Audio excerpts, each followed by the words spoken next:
अखिल विश्व ब्रह्मांड के नायक सिद्ध स्वरूपमा योग्य अनंत विभूषित मेरे हृदय मंदिर के आराध्य सदगुरु कबीर साहिब आपके चरणों में कोटि बार बंदगी करते हुए पंत श्री हुजूर प्रकाश मुनिनाम साहब, पंत श्री हजूर उदित मुनिनाम साहब, चार गुरु वंश 42 के चरणों में कोटि बार बंदगी करते हुए मंच पर विराजमान परम श्रद्धेय महंत श्री बासा साहेब जी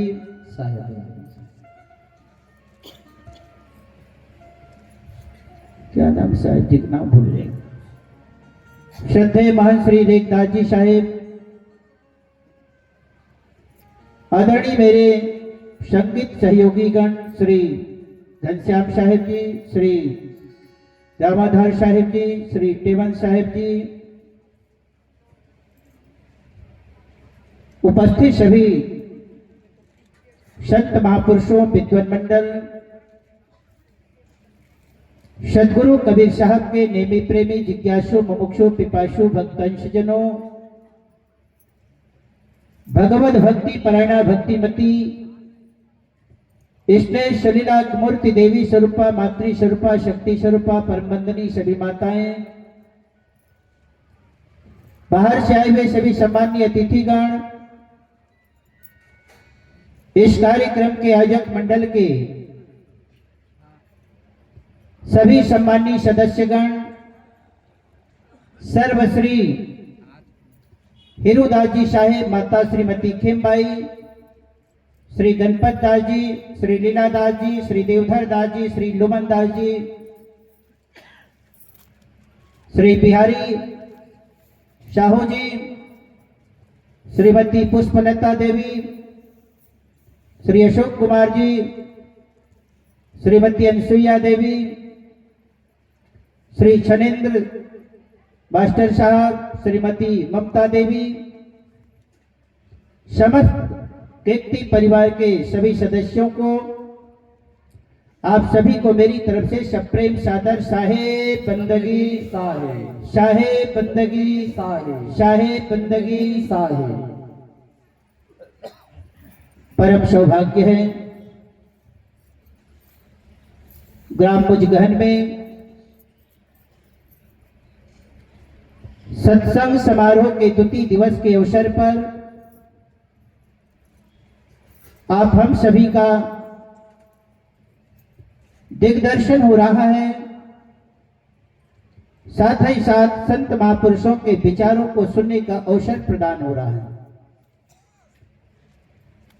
यह हमारे जीवन का महत्वपूर्ण क्षण है। सदगुरु कबीर साहब इस धरा धाम पर आए, कई लोगों ने कई रूपों में देखा, जिन्होंने जैसा समझा वैसा उनका सम्मान किया। योगियों ने योगी के रूप में देखा। साहब बहुत बड़े योगी थे।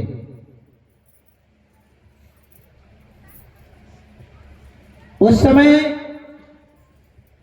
योग प्रक्रिया में हठ योगी थे बाबा गोरखनाथ, मच्छंदरनाथ। ऐसे योगियों के अहंकार को तोड़ने का काम किया। साहब बहुत बड़े योगी थे।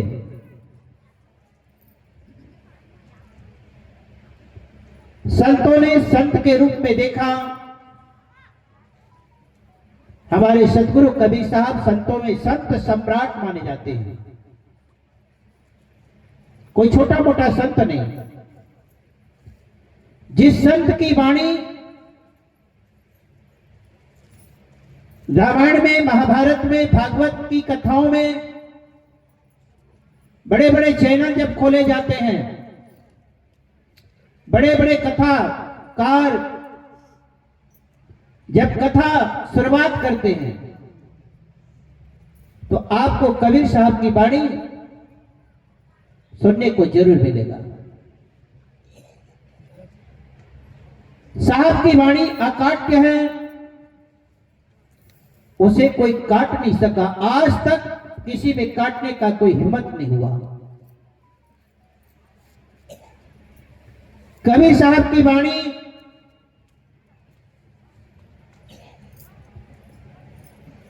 युद्ध हो, चाहे परिवार में कला हो, समाज में कला हो, राज्य में एकता की भावना लानी हो, जब बड़े बड़े कोई घटनाएं घट जाती है, देश का झंडा झुक जाता है, उस समय कबीर साहब की वाणी गाई जाती है, पदों को गाया जाता है।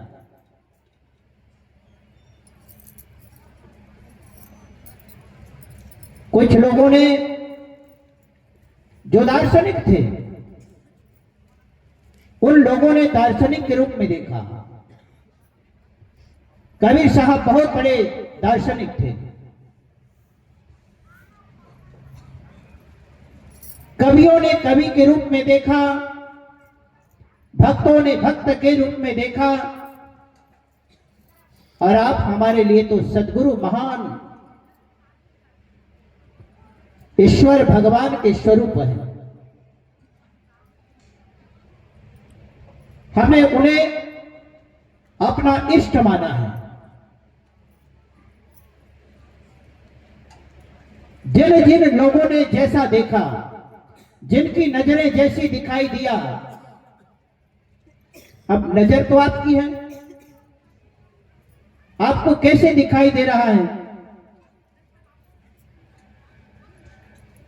आंखों में काली चश्मा हो तो सामने वाला काली नजर आएंगे, नीला चश्मा हो तो नीला नजर आता है।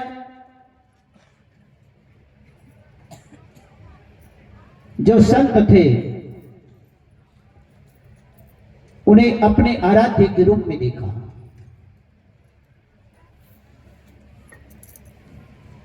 ये देश, ये भारत भूमि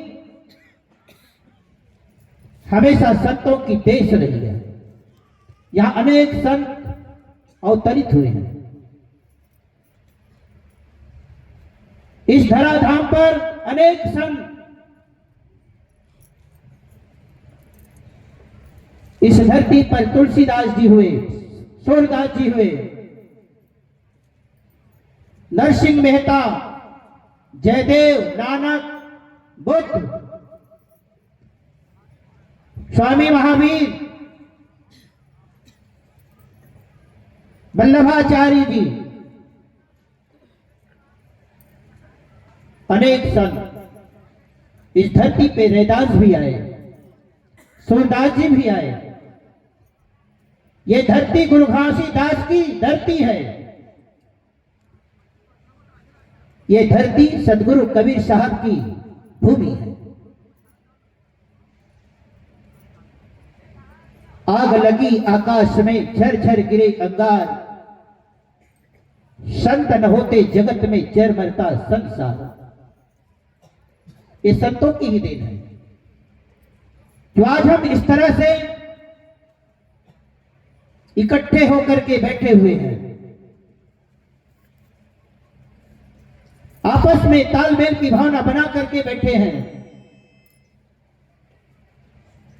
एक दूसरे का सहयोग के साथ जीवन जी रहे हैं। सहयोग की जरूरत है। कई जगह लिखा होता है योग करे अथवा ना करे, पर एक दूसरे का सहयोग जरूर करे। सहयोग की भावना, बड़े हो छोटे हो, नारी हो पुरुष हो, बच्चा बूढ़ा गरीब अमीर कोई भी हो, हर व्यक्ति को एक दूसरे का सहयोगी बनकर के जीवन जीना चाहिए। संतों ने हमेशा सहयोग की भावना को लेकर के संसार के मानव को शिक्षा प्रदान की है। संत मत के प्रवर्तक सदगुरु कबीर साहब माने जाते हैं। ये जितने भी संत आए सब भक्ति काल में आया हुआ, ज्यादातर संत भक्ति काल में ही प्रकट हुए हैं, चाहे वो मीरा हो, चाहे शबरी हो, चाहे माता कर्मा हो।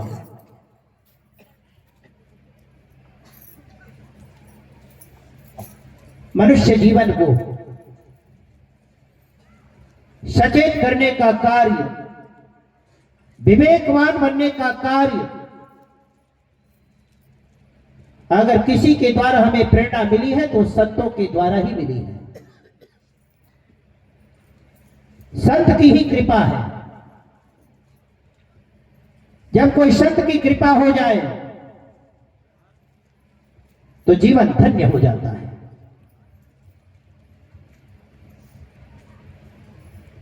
संत हमेशा परोपकारी होता है। संत हमेशा जोड़ने का काम करते हैं। जो जोड़ने का काम करे उसी को ही संत कहा जाता है। जो तोड़ने का काम करे वो कभी संत हो नहीं सकता। जो जोड़े वो संत कहे जाते हैं। संतों ने हमेशा जोड़ने का काम किया। तोड़ने वाले तो बहुत हैं। आज के समय में तोड़ने वालों की संख्या में कभी कोई कमी नहीं है, पर जो जोड़ने का कार्य करे, परोपकार की भावना को लेकर के जीवन में अपने जीवन को जिए, तो दुनिया में सर्वश्रेष्ठ संत कहलाते हैं। और ऐसे संतों के लिए सदगुरु कबीर साहब ने कहा, संत मिलन को जाइए। कभी जाना, कभी किसी से मिलना है तो संतों से मिलने की कोशिश करें। संत के मिलने से कोई नुकसान नहीं है। जीवन में अगर कुछ चाहते हो,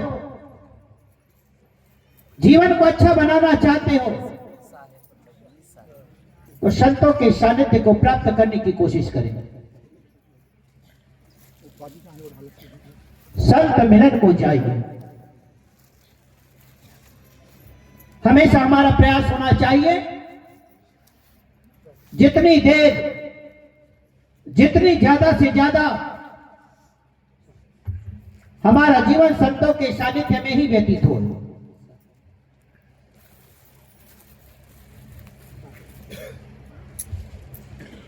एक बनिया था,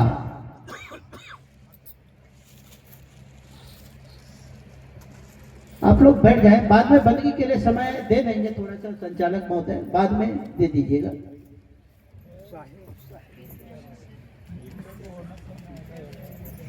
एक बनिया था लेकिन वो चोर था, और ऐसे छोटे मोटे चोर नहीं, शातिर चोर था। परिवार गरीब था। परिवार में 3 सदस्य थे। वो बनिया स्वयं, उनकी मां थी और उनकी पत्नी। मां अंधी थी। बनिया को कोई संतान नहीं था। 7 साल हो गए शादी हुए, संतान नहीं था, संतान ही था। गरीब था, मां अंधी थी और निसंतान था। बनिया चोरी करता था, चोरी करके परिवार का गुजर बसर करता था, पालन पोषण करता था। एक दिन रास्ते में संत मिल गए। संत के साथ छेड़खानी शुरू कर दिया। बोले, तुम क्या करते हो, तुम कौन हो? उसने कहा, मैं बनिया हूं। क्या काम करते हो? बोले, मैं चोरी करता हूं। ईमानदारी से बोल दिया।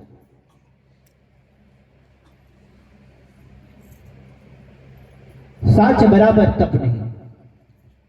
चोरी करता है, अगर सच्चाई से अगर स्वीकार करता है, उसके लिए भी स्थान है, जगह है, माफ किया जा सकता है।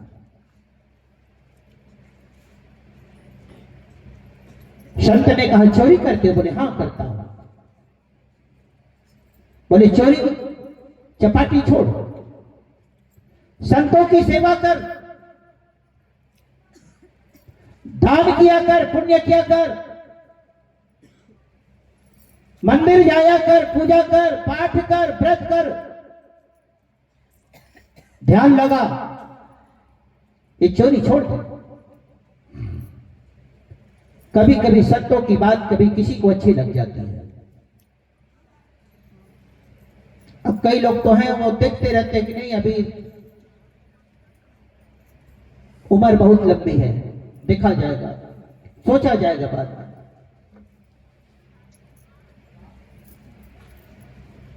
संत ने कहा संत की सेवा कर, मंदिर जाया कर, पूजा कर, पाठ कर, माला फेरा कर। बनिए को लगा नहीं संत जी ठीक कर रहे हैं। एक दिन मंदिर चला गया,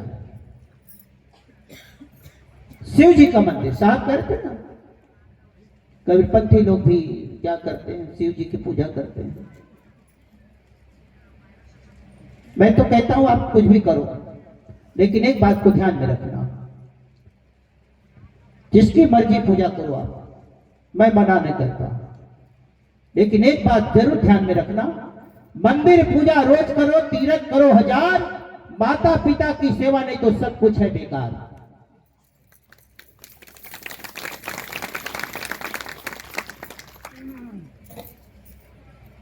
हम गुरु की भी पूजा कर रहे हैं, पर कौन सी गुरु? आजकल तो ऐसे गुरु हैं हाथ में तंबाकू का पहचान निकल जाएगा भी।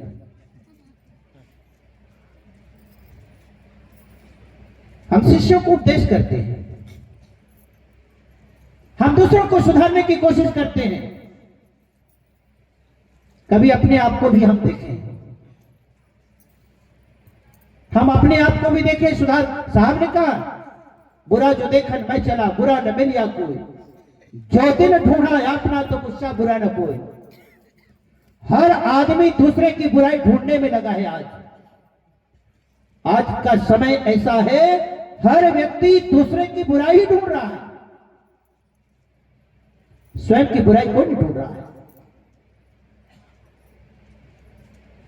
एक किसान था, सामान ढूंढ रहा था, वो कोई वस्तु खो गई थी, घर के सब कमरों को दरवाजा खोल करके सब देख रहे थे, बड़े बड़े अलमारी बक्से सबको देख रहे थे। एक बक्सा में उसको मिल गया एक अंक सूची। अंक सूची तो जानते हैं, आपके बच्चे जब पढ़ाई करके निकलते हैं तो उनको डिग्री दी जाती है। मास्टर साहब बैठे हैं, किसी के पास डिग्री ना हो तो ले लेना। वो डिग्री इतनी पुरानी थी, धूल धक्कर से एकदम पूरा सना हुआ था, समझ में नहीं आ रहा था एक कागज है क्या, लेकिन उसको बढ़िया तौलिया लिया, साफ किया, उसको लेमिनेशन लगा हुआ था, साफ किया तो दिखाई दिया कि ये तो प्रमाण पत्र है, और वो भी स्कूल का प्रमाण पत्र है। नीचे लाल स्याही में लिखा था अनुत्तीर्ण। उत्तीर्ण को लाल स्याही से नहीं लिखते हैं, अनुत्तीर्ण को ही लिखा जाता है। लिखा था अनुत्तीर्ण, फेल। उस किसान को बड़ा गुस्सा आया, मेरा एक ही लड़का, इतना मेहनत किया हूं, रोज पसीना बहा बहा करके मैं इनको सींच सींच करके पाल पोस कर बड़ा किया, इतना पढ़ाया लिखा, इतने इनके पीछे इतना खर्च किया, पानी की तरह मैंने रुपया को बहा दिया, ये लड़का फेल हो गया। अब गुस्से में अनाप शनाप निकलना शुरू हुआ मुंह से, कमबख्त, नालायक, बेवकूफ, जो मन में आया कहना शुरू कर दिया। अपनी भड़ास, गुस्सा, देखो गुस्सा सबको आता है, ये ऊपर बैठे हैं ना, ऐसा मत सोचना कि इनको गुस्सा नहीं आता, इनको भी गुस्सा आता है, आपको भी आता है। इनको जब गुस्सा आता है तो करते क्या है, अपने आप शांत कर लेते हैं, लेकिन आपके अंदर जब गुस्सा आता है तो क्या कहते हैं, मैं देख लूंगा, क्या तुझसे कम हूं मैं? एक सेकंड का गुस्सा किसी को सूली पे चढ़ा देता है, फांसी की रस्सी में लटका देता है, करंट को पकड़ लेता है। होता है, घटनाएं हो रही है। कभी क्रोध आए तो क्रोध में अनाप शनाप मत सोच लेना, कंट्रोल करो। मैं बताऊंगा गुस्से के बारे में फिर आपको। किसान गुस्से में अनाप शनाप बोलना शुरू किया, लड़के को बुलाया, 2-3 तमाचा लगाया। लड़का सोच रहा है पिता को हो क्या गया है, कभी मुझे डांटा नहीं, प्यार से हमेशा पुकार किया, हमेशा बेटा कहकर पुकारा है, लेकिन आज हुआ क्या पिता को? जो मन में आए बोले जा रहे हैं, 2-4 चांटे लगा भी दिए, फिर भी लड़का विनम्र होकर के हाथ जोड़कर कहता है, पिताजी आप इतने नाराज क्यों हो, इतने गुस्से में क्यों? गुस्सा क्यों ना करूं? तो कारण क्या है पिता, ये तो बता दो। पिताजी कारण तो बताओ, मुझे तो मालूम पड़े। उसने कहा, नालायक, मैंने तेरे लिए क्या नहीं किया? जिंदगी की कमाई तेरे पढ़ाई लिखाई में मैंने खपा दिया और तू फेल हो गया, बताया तक नहीं मुझे। लड़का में भी सब पास था, फर्स्ट क्लास, कभी फेल नहीं हुआ था। लड़के ने सोचा मैं आज तक कभी फेल नहीं हुआ था, लेकिन एक खाम का पिताजी नाराज हो रहे हैं। बोले अरे नाराज क्या, ये देखो मार्कशीट देखो, इसमें लिखा है फेल। लड़के ने कहा, पिताजी पहले नाम तो पढ़ो, ये नाम किसकी है? तो नाम पढ़ा तो पिताजी का ही नाम लिखा। बोले यार नाम तो मेरा है। पिताजी आप फेल हो, मुझे पीट रहे हो, ये दुनिया की हाल है। कैसे सुधरेगा समाज, कैसे उत्थान होगा? कभी एक जमाने में लिखा रहता था, हम सुधरेंगे तो, बड़ा अच्छा लगता था, लेकिन यहां तो चले लोग युग को सुधारने, अपनी ऐसी की तैसी दूसरों को सुधारो। मेरे भाई अपने आप को सुधारो, अपने आप का सुधार ही संसार का सुधार है। दुनिया का सुधार चाहते हो तो अपनी सुधार जरूर करें। अच्छा दुनिया कहने वाले मुझे ये तो बताएं, दुनिया है कहां पर? क्या राजनांदगांव को दुनिया कहते हो? रायपुर शहर को कहते हो? भोपाल को कहते हो? दिल्ली को कहते हो? कनाडा जापान को कहते हो? दुनिया है क्या? ये जितने बैठे यही दुनिया है, यही दुनिया है। हर व्यक्ति अपनी कमजोरी को, अपनी दुर्गुणों को सुधार ले तो दुनिया में कोई सुधार बाकी रह ही नहीं जाएगा। लेकिन अपना तो सुधार हो नहीं रहा, हम दूसरों के सुधार के लिए चल पड़ते हैं।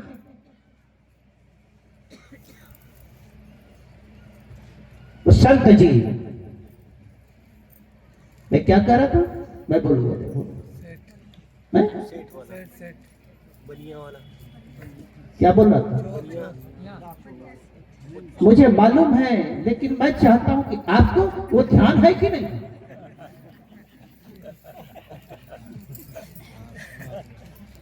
अब ऐसा भी मत सोचना कि साहब आपको तो 3 दिन के लिए बोलने के लिए बुलवाए हैं, हमको क्यों बुलवाते? ऐसी बात हो तो हम पूछेंगे भी नहीं। बनिया सातिर चोर था, 3 कमियां थी, गरीबी, मांदी और संतान।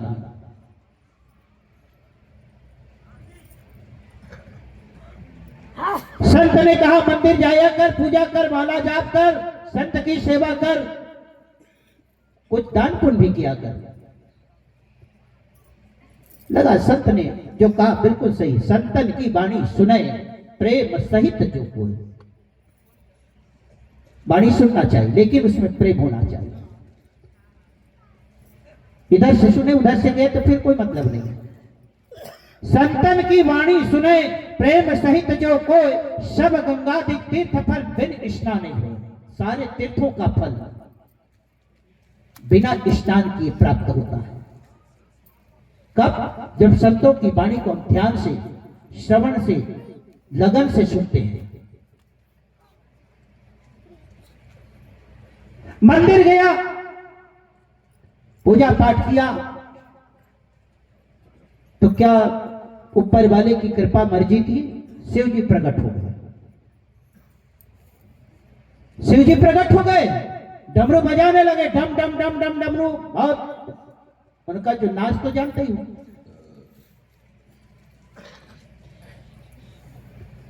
कहा मैं प्रसन्न हूं, मांग ले जो कुछ मांगना है आज, तेरी झोली खाली नहीं जाएगी। सो मांग जो तुमको चाहिए, एवं अस्तु, मैं देने के लिए तैयार हूं। लेकिन ध्यान रखना, क्योंकि शिव जी भी चोर के भीतर की बात को समझ गया था, ये क्या मांगने वाला है। गरीब है तो धन मांगेगा, मां अंधी है तो आंख आ जाए, संतानहीन है तो संतान आ जाए। शिव जी अब तन की जाने मन की जाने, शिव का मतलब तो कल्याण करे जो, उसका नाम शिव है।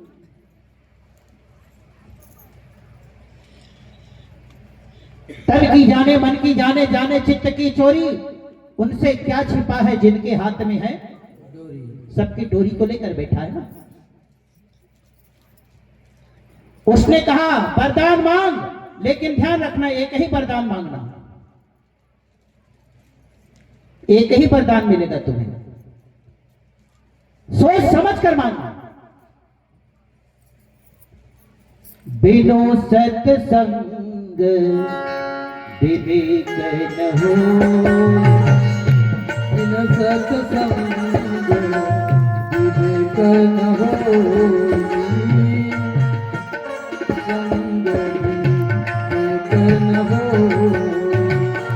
राम कृपा बिन सुलभ न सोई, राम कृपा बिन सुलभ न सोई, बिनु सत्संग विवेक न होई, बिनु सत्संग विवेक न होई। उस संत के ही रूप में शिव जी प्रकट हुए, और जब संत मिलते तभी सत्संग होता है। और सत्संग की आधी घड़ी, अभी बता रहे थे कुछ देर पहले साहिब जी, आधी घड़ी, एक घड़ी कितने मिनट के होते मालूम है? 12.5 मिनट की। यहां तो कह दिया एक घड़ी आधी घड़ी, आधी के बुनियाद। तुलसी चर्चा राम की तो कटे कोट अपराध। एक क्षण केवल दर्शन मात्र से, लिखा है शास्त्रों में, साधु नाम दर्शन पुण्य। उनके पास घंटा 2 घंटा बैठने की जरूरत नहीं, केवल दर्शन भी हो जाए साधु की, संत का दर्शन भी हो जाए तो भी बहुत बड़ा पुण्य की प्राप्ति होती है। साधु नाम दर्शनम पुण्यम, तीर्थ होता ही साधवा, काले न फलते तीर्थम सत्य साधु समागमा।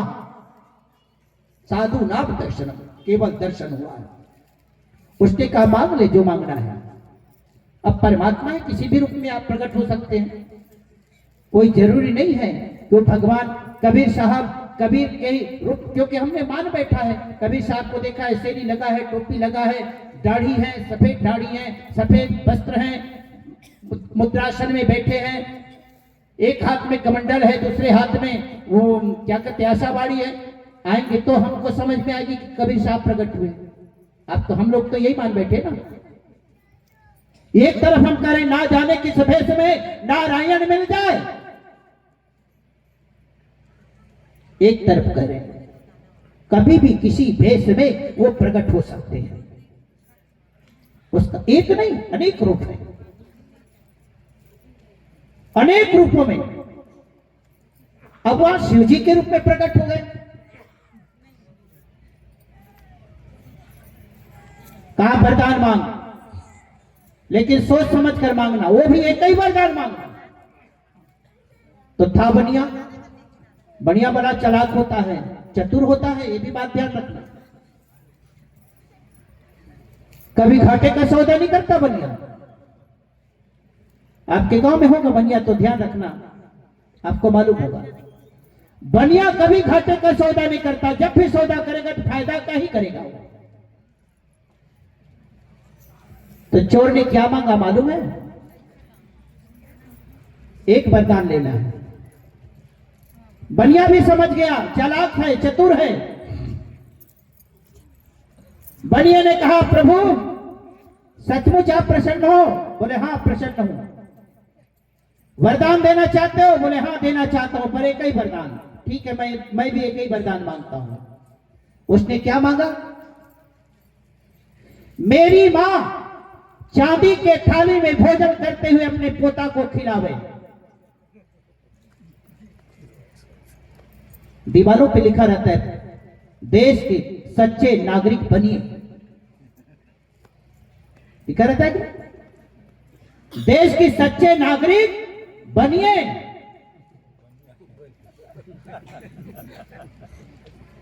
कुछ लोगों को बाद में समझ में आता है। उसने कहा मेरी मां चांदी के थाली में भोजन करते हुए पोता को खिलावे। एक ही वरदान में तीनों मांग लिया। वो चांदी की थाली मतलब गरीबी दूर हो जाए,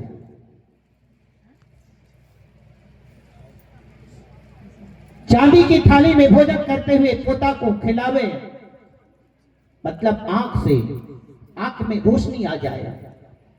मैं संतानहीन हूं तो संतान आ जाए, मेरी मां को पोता मिल जाए।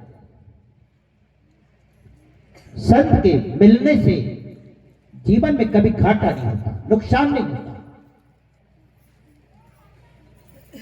संत के मिलने से जीवन में सुख के अलावा कभी किसी प्रकार का दुख पीड़ा तो आ ही नहीं सकता, क्योंकि इनका जीवन ही बना हुआ है परोपकार के लिए। संत बिटप सरिता गिरी धरणी, ये चार। बिटप कहते हैं बरगद का पेड़, संत तो आप समझ ही गए। सरिता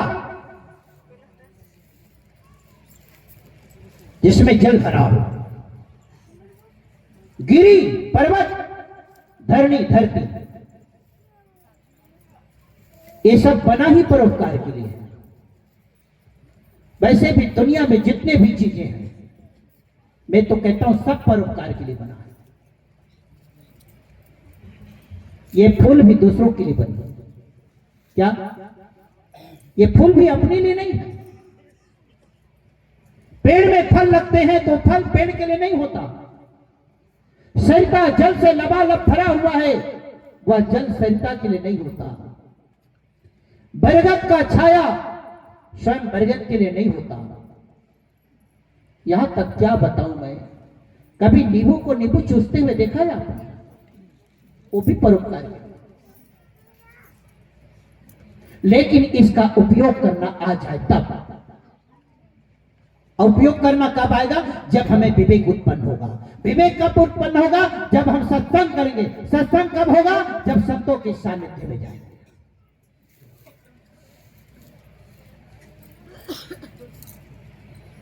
बिनो सत्संग विवेक न हो, बिनो सत्संग विवेक न हो। ताली बजा करके थोड़ा सा सुनाइए। बिनो सत्संग जय हो विवेक न हो। और बोलिए सुनाइए सभी को।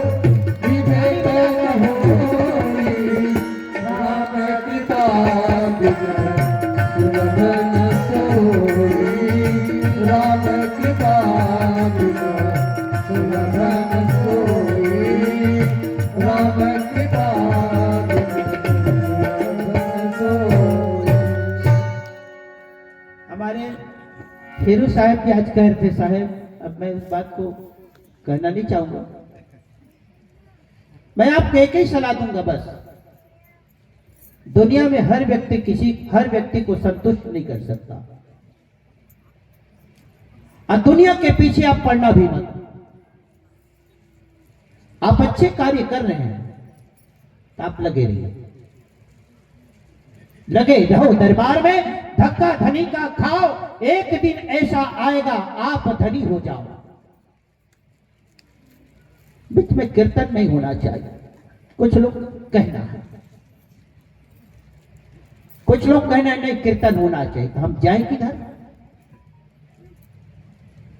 कभी कभी समाज में आगे बढ़ने के लिए बहरा बन जाना पड़ता है, कभी गूंगा बन जाइए, जरूरत पड़े तो आंख को भी बंद कर लीजिए। दुनिया के पीछे पड़ोगे ना तो कहीं सुख नहीं है। एक बहुत बड़ा पर्वत था, पहाड़, वहां पहाड़ के नीचे हजारों मेढक, मेढक भी कई कलर में, रंग में होते हैं। बरसात का मेढक अलग रहता है, सूखे समय में देखो जमीन के नीचे निकलता है उसका रंग अलग होता है, कोई हरा रहता है, कोई सफेद होता है, कोई पीला होता है, सबकी आवाजें अलग अलग होती है। बरसात में टर टर करते हैं, आवाज भी अलग अलग आता है। कई प्रकार के मेढक इकट्ठे थे। वो पहाड़, ऊंची पहाड़, बहुत लोग ऊपर चढ़ रहे थे, चढ़ना चाह रहे थे, कुछ लोग चढ़ रहे थे, कुछ लोग चढ़ते थे नीचे गिर जाते थे, नीचे गिरते थे, कई लोग मर जाते थे, किसी का हाथ टूटता था, किसी का पांव टूटता था, किसी का मुंह नाक फट जाता था, लेकिन सब प्रयास कर रहे थे। एक मेढक चढ़ते चढ़ते चढ़ते काफी ऊंचाई तक चला गया। नीचे वाले मेढक कहने लगे, अरे भाई मत चढ़ो, गिर जाओगे, उतर जाओ, गिर जाओगे, हाथ टूट जाएगा, पेट टूट जाएगा, मर जाओगे, मत चढ़ो। लेकिन काफी लोग चढ़ रहे थे। एक मेढक आगे निकल गया और चढ़ते चढ़ते चढ़ते वो मेढक पूरी ऊंचाई तक पहुंच गया। क्यों पहुंचा मालूम है? नीचे वाले चिल्ला रहे थे मत चढ़ो, लेकिन उनकी आवाज को नहीं सुना उसने। बहरा बन गया, गूंगा बन गया। कभी कभी जरूरत पड़े, अच्छे कार्य आप कर रहे हो, आगे बढ़ रहे हो, तो दुनिया वालों की उधर ध्यान मत देना। दुनिया वाले तो ज्यादातर आपको नीचे गिराने वाले हैं। आज के समय में आपको नीचे गिराने वालों की संख्या ज्यादा होगी, ऊपर चढ़ाने वालों की संख्या बिरले हैं। लाखन मध्य कोगिनी साखी बोलते हैं। एक राजा था, उसने सुन रखा था मेरी राज्य में प्रजा बहुत खुश है, क्योंकि मेरे मंत्रीगण जितने भी नौकर चाकर हैं सब ईमानदार हैं, बुद्धिमान हैं, गुणवान हैं। टोडरमल, मान सिंह, बिरबल जैसे बड़े बड़े मंत्रीगण, बादशाह ने कहा एक दिन इनकी परीक्षा लिया जाए। बुलाया सबको, सब हाजिर हो। सब डर गए, बादशाह अचानक क्यों बुला रहे हैं सबको, सभा में क्यों बुला रहे हैं? सब आ गए सब लोग। बोले हाँ, आज वास्तव में कौन सबसे गुणवान है, विद्वान है, ईमानदार है, आज उनकी परीक्षा ली जाएगी। अब आज जो इस परीक्षा में, प्रतियोगिता में जो पास हो गया, सफल हो गया, उनको पुरस्कृत किया जाएगा, सम्मान दिया जाएगा। सबसे ऊंचा पद, सबसे बड़े मंत्री का पद उन्हें दिया जाएगा। सब लोग बैठ गए। सामने एक बहुत बड़ा ब्लैक बोर्ड रख दिया, एक चाक मंगाई, चाक मिट्टी, गुरुजी लोग जो ब्लैक बोर्ड में लिखते हैं चाक ही तो कहते हैं ना। बादशाह ने एक लाइन खींच दिया, उसमें सीधी लाइन एक खींच दिया। अब बादशाह ने कहा जो इस लाइन को छोटा कर दे उसको सबसे बड़ा पद मिलेगा, उसको इनाम मिलेगा, सम्मान मिलेगा, भरी सभा में उसको सम्मान दिया जाएगा। तो लोगों ने सोचा लाइन छोटी करना है, कोई बहुत बड़ी बात नहीं है। अब बारी बारी उठना शुरू कर दिया। गए, एक आदमी गया, लाइन को थोड़ा से मिटा दिया। बोले बादशाह देखिए आपकी लाइन छोटी हो गई। बादशाह चुप। दूसरे को मौका दिया, दूसरा गया, उसने भी थोड़ा मिटा दिया। देखिए बादशाह आपकी लाइन और छोटी हो गई। तीसरा गया, चौथा गया, पांचवा गया, क्रम से ऐसे गया। 8-10 लोग चले गए, सब वही काम करें। बादशाह को बड़ा गुस्सा आया। बोले मैं लाइन छोटी करने की बात कह रहा हूं, मैं लाइन मिटाने की बात नहीं कर रहा हूं। फिर वही बात, बिनो सत्संग विवेक न होय, बिनो सत्संग विवेक न होय, बिनो सत्संग विवेक न होय, बिनो सत्संग विवेक न होय, बिनो सत्संग विवेक न होय, राम कृपा बिना लगन सोई, राम कृपा बिना विवेक। पढ़े लिखे सब हैं लेकिन विवेक नहीं है। विद्या धन अनमोल है विवेक आधीन।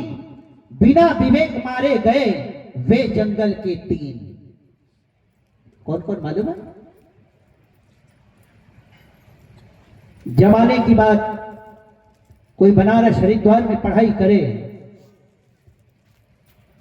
तो जब पढ़ करके आते थे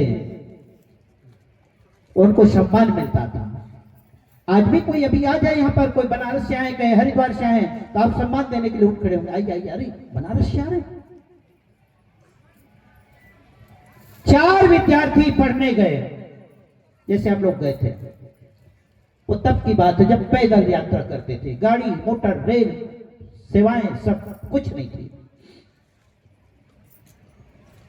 उनमें 3 इतनी लगन के साथ पढ़ाई करते थे, मेहनत करते थे, पर चौथा जो था वह कमजोर था, बुद्धिहीन मंद बुद्धि का था, पर गुरु की सेवा बहुत करता था, गुरु के सानिध्य में बैठता था, रोज गुरु के सत्संग प्रवचन को सुनता था, लेकिन पढ़ाई लिखाई में मन नहीं लगता था। 12 साल जब पूरा हो गया तो तीनों ने मन बनाया कि अब हमें देश वापस जाना चाहिए, गांव जाना चाहिए, घर जाना चाहिए। तीनों का मन मिल गया। गुरु से आदेश लिया, गुरुकुल में रहते थे। ये तीनों पढ़ाई लिखाई में बड़े विद्वान थे, लेकिन गुरु की सेवा नहीं करते थे, कमजोर। गुरु से आज्ञा लिया, गुरुदेव अब हमारी पढ़ाई पूरी हो गई, अब हम जाना चाहते हैं।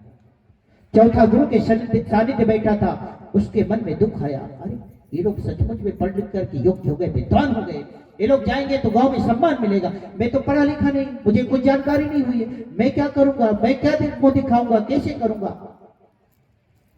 गुरु समझ गए शिष्य की भीतर की बात, गुरु समझ गए। उसने सर पे हाथ रखा, बेटा घबराने की बात नहीं, चिंता मत कर। जिसके सर पर गुरु का हाथ हो ना, दुनिया में उसकी कोई कमी नहीं रहती है। जा तू ही जा।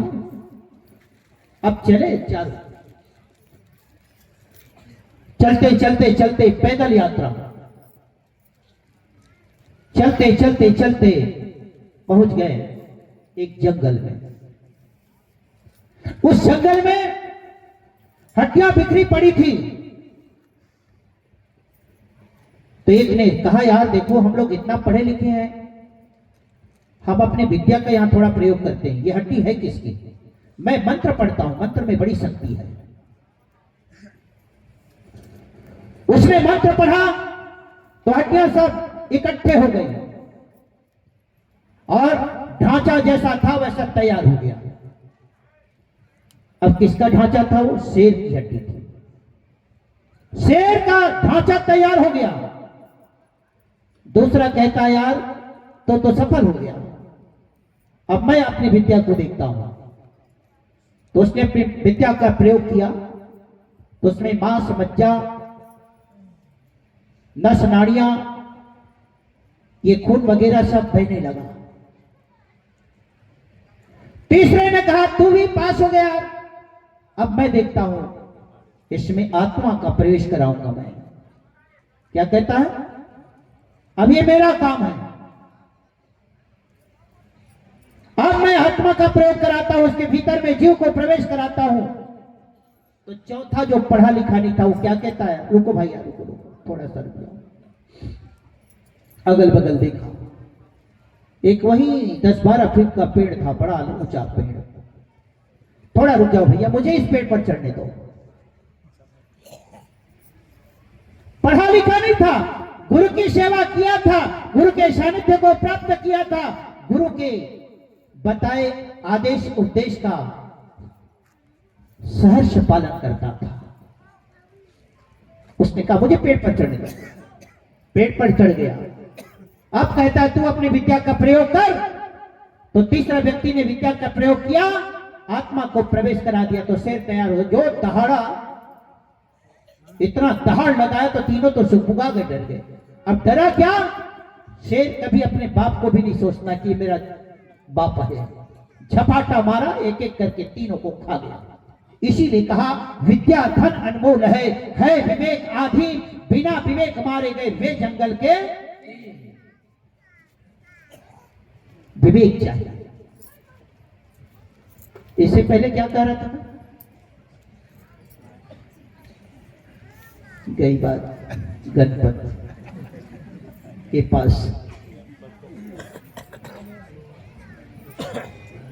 लाइन। पढ़े लिखे हो आप, विद्वान हो आप, लेकिन विवेक नहीं है तो कभी आप सक्सेस नहीं होंगे। वहां लाइन लगी हुई है, बादशाह कह रहे लाइन को छोटी करो।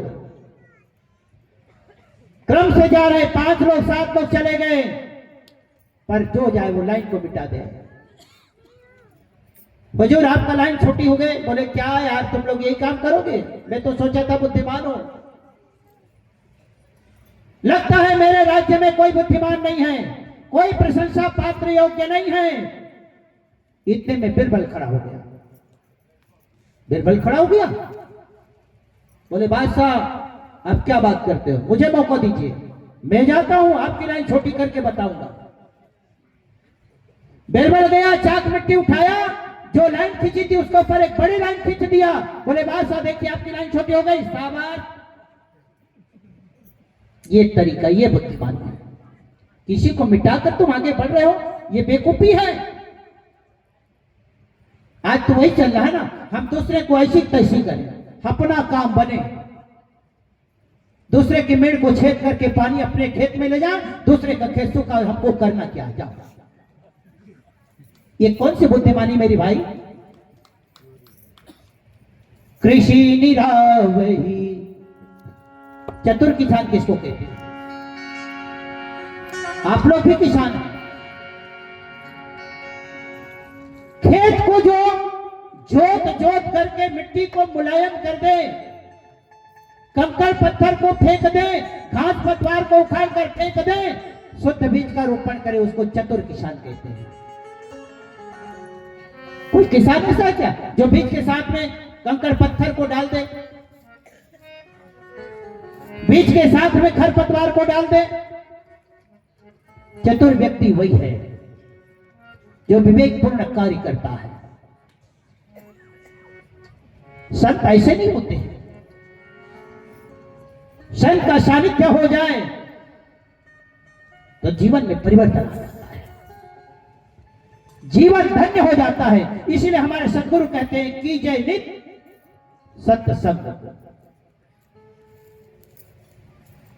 अब संत की संगति सत्संग कहलाता है। या मेरे ख्याल से जितने बैठे हैं लगभग आधी संख्या तो कबीरपंथी की होगी, मुझे ऐसा लगता है। अच्छा, जिनके घर में संध्या पाठ होती है, ऐसे कितने व्यक्ति हैं? उनमें भी आधे लोग तो कम से आधे में से आधे लोग होंगे जिनके घर संध्या पाठ होती होगी। अब आधे से आधे लोगों घर में संध्या पाठ होती होगी, तो आधे से आधे घर तो ऐसे हैं जो फॉर्मेलिटी निभाते, चलो पाठ करो, संध्या पाठ करो, क्योंकि भोजन तैयार हो रहा है। अब पाठ शुरू कर दिया, संध्या सुमरन आरती बैलन पैरा दिए थे नहीं, भजन भरोसे दास ये लेकर चुप करा, मनसा वाचा कर्मना भाग चुरम कटे तेरी, पाठ चल रहा। मैं हकीकत बात कर रहा हूं, मैं हकीकत बात बोल रहा हूं। ये पाठ करने का तरीका है क्या? ऐसे पाठ करने वालों को कबीर साहब ने कोसों दूर फटकार लगा दिया। माला तो कर में फिरे, जीभ फिरे मुख माही, मनवा तो चौदिश फिरे, यह तो सुमरन ना। ये तेरा सुमरन का तरीका नहीं है, ये कोई सत्संग करने का तरीका नहीं है, ये भजन करने का तरीका नहीं है, ये नाम जाप करने का तरीका नहीं है। सुमरन कर तो ऐसा कर, हरि सुमरन से हद कर दे, अरे भजन की जोरों से यमराज के खाता को भी रद्द कर दे। हाले न जीभ डोले न तन, ऐसा जाप जपो मोरे संग। ये सुमरन का तरीका है। ये स्तुति परमात्मा में हमारी होनी चाहिए, लेकिन यहां तो हम फॉर्मेलिटी निभा रहे हैं। संध्या पाठ आपके घर होती है संध्या पाठ? ईमानदारी से बोलना, जासूस लगाऊंगा फिर। कहां वाले हो? अरे अलीखुट्टा वाले तो बहुत फेमस लोग हैं, डर के रहना, इससे आप लोगों को डर के रहना पड़ेगा। उसमें सबसे पहला पाठ संध्या सुमरन आरती, संध्या साखी। मैं संत की बात कर रहा था। संत किसे कहते हैं? कौन है संत? क्या ये ऊपर बैठे ये संत है? बताओ। ये भी संत हैं और नीचे बैठे वो आप लोग असंत हैं? मैं कह नहीं रहा हूं ना, आप लोग भी संत हो, आप भी संत हैं। हमारे पंथ की मर्यादा है, सकल हंस को बंदगी साहे।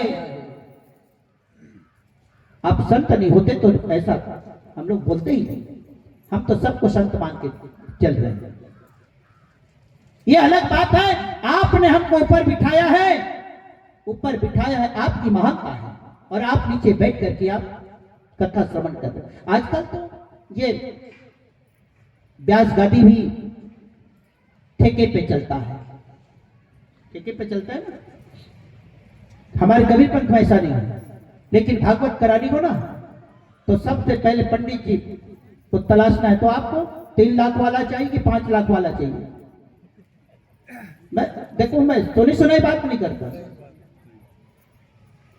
5 लाख वाले पंडित चाहिए, 10 लाख वाले सब खड़े पड़े हुए हैं। जैसे दुकानदार और टिप्पा में अरहर का दाल रखा रहता है, ये 100 रुपए किलो, ये 50 रुपए किलो, 400 रुपए किलो, 200 रुपए किलो, कौन सी क्वालिटी चाहिए आप ले जाओ।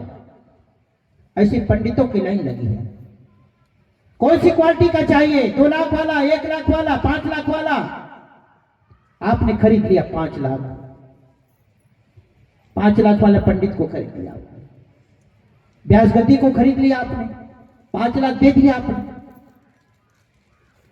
अब इस गद्दी को आप, जैसे आप दुकान जाते हो, मोबाइल लेना है आपको, मोबाइल कितने की है? बोले 12,000 की, तो 12,000 आपने दुकानदार को दे दिया। मोबाइल किसकी हो गई? सिर मत हिलाओ, बोलो ना, आपकी हो गई ना। आपने 12,000 रुपए दे दिया, मोबाइल आपकी हो गई, तो आपने 5 लाख रुपए गद्दी को खरीद लिया है, 5 लाख रुपए आपने दे दिया, तो गद्दी किसकी हो गई? जजमान की पंडित? ईमानदारी से बोलो भैया, जजमान की हुई ना। तो जजमान को गद्दी में बिठाओ और पंडित जी को नीचे गोदो पैर बिठाओ, कथा होने दो, देखते हैं। सुनो, कर सकते हो? नहीं कर सकते, यही तो दिक्कत है, ये धर्म भी धंधा बन गया। ये हमारा धर्म भैया धंधा नहीं है, ये धंधा बनाकर लोग चल रहे हैं। साहब जी चौक आरती वाली बात भी बोल रहे थे, ये चौक आरती वाले भी धंधा बना के चल रहे हैं।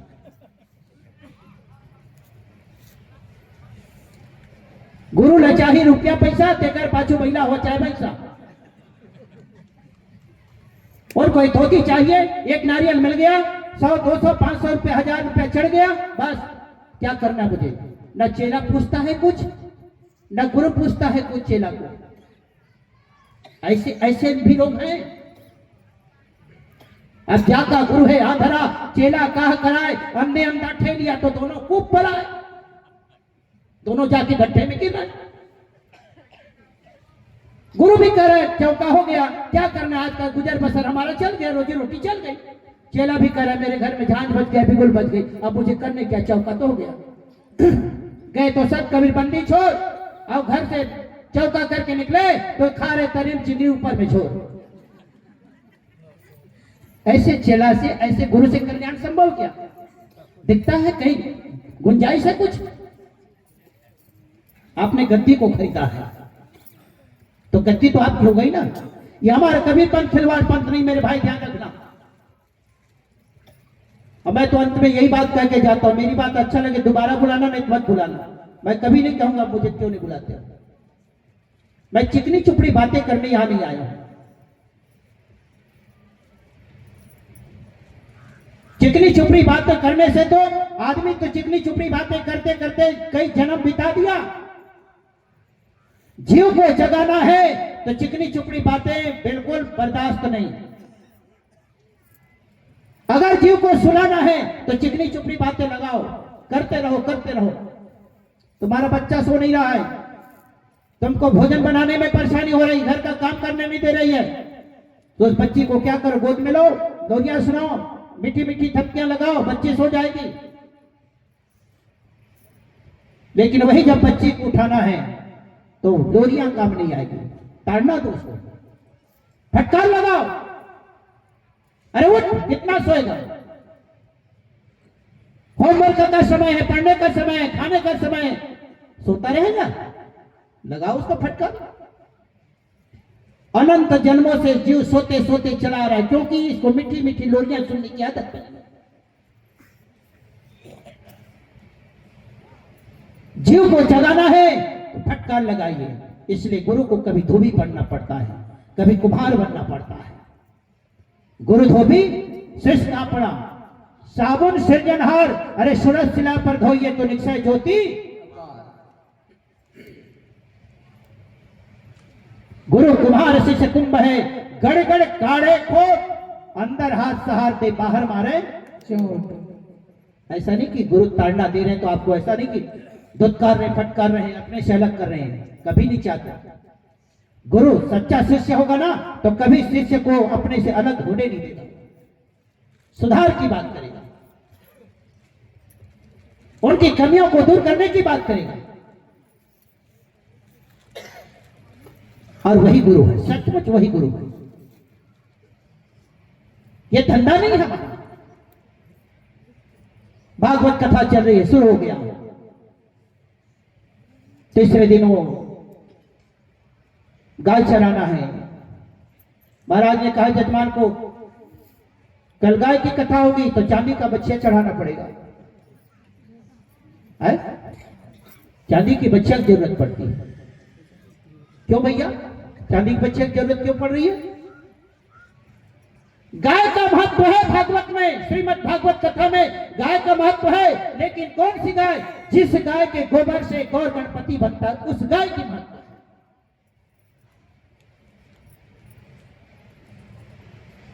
अगले दिन आया तो रुक्मणी विवाह शुरू हो गया। कह दिया माताओं को कल रुक्मणी विवाह है, कल सब लोग टिकावन लेके आना। हमारी छत्तीसगढ़ की माई भी भोली भाली, अब घर में गई है, कल टिकावन टिके बरे वो तो लोटा नहीं है तो लोटा खरीद के ला, थाली नहीं है थाली खरीद के ला, कोनो झोला में धर के आते, कोनो ओलिम छिपा के लाते। कहाँ जाता है? चार टिकावन है, काका रुक्मणी बिहाव है, चले गए पंडाल में, रुक्मणी कथा शुरू हो गई, रुक्मणी विवाह शुरू हो गया। टिकावन टिको, अब टिकावन टिकने के लिए आ गए सब लोग, टिकावन टिकना शुरू। अरे पहले दूल्हा मड़वा का तो पता करो, रुक्मणी है कहां, मड़वा कहां है, दूल्हा मड़वा का पहले पता करो भैया, तब तो टिकावन टिकोगे। वहां दूल्हा मड़वा का पता ही नहीं, टिकावन शुरू हो गया। शादी रुक्मणी की हो रही है, टिकावन महाराज को टीके जा रहे हैं। ये कौन सा तरीका है मेरे भाई, कौन से अध्याय में कौन से पर्व में लिखा है ये, मुझे आकर बताए जरा।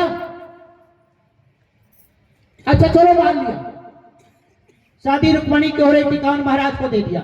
फिर उसके बाद तो कंस स्मरण आता है, तो क्यों महाराज नहीं कहते कल कंस स्मरण की कथा होगी, सब अपने घर से छेना लकड़ी लेकर के आना, चीता सजाना पड़ेगा। जब शादी रुक्मणी की हुई है, टिकावन महाराज को दिया है, तो आज तो कंस स्मरण की कथा है, लगाओ चीता और महाराज को चीता में बिठा के आग लगा दो। है हिम्मत? नहीं कर सकते। बिनु सत्संग विवेक न हो, बिनु सत्संग विवेक न हो, बिनु सत्संग विवेक न हो। जब तक ताली नहीं बजाओगे आप विवेक न हो, सत्संग